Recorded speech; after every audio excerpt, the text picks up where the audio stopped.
महादेव. दीक्षा किचनमध्ये तुमचं सर्वांचं स्वागत. कसे आहात तुम्ही? मस्त आहात ना?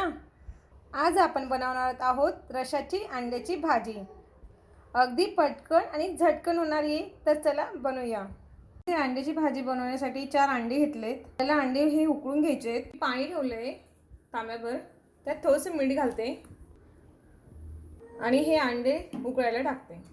7 ते 8 मिनिटं छान बारीक गॅसवर आपण अंडे हे उकळून घेऊया. ते अंडे छान उकळून झाले. आपण आता गॅस बंद करू. अंडे थंडे होत आहेत तोपर्यंत आपण मसाला भाजून घेऊया. पॅन ठेवला आहे. आपण मसाला फ्राय करणार. त्यासाठी मी थोडंसं खोबरं घेतलं. खोबरं भाजण्यासाठी मी थोडंसं तेल घालते.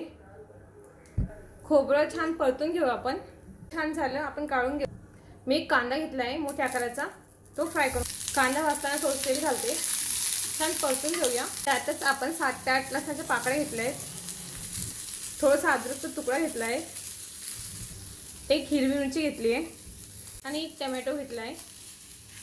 आपण छान असं परतून घेऊया याला. आपला मसाला हा छान झाला आहे फ्राय. आता आपण याला काढून घेऊ, थंड होऊ देऊ. मिक्सरमधून फिरून घेऊया. आपण मसाला वाटून घेऊ. त्यात मी थोडीशी कोथिंबीर ॲड करते.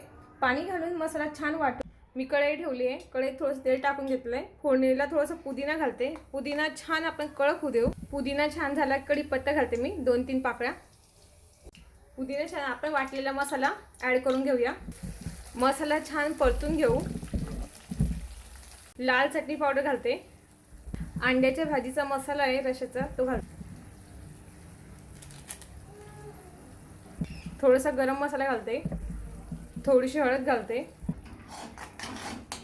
मसाला छान होण्यासाठी म्हणजे मसाला तेल सुटण्यासाठी आपण 2 मिनिटासाठी झाकण ठेवूया. 5 मिनिटं झाले. आपण आता भाजी बघून घेऊ.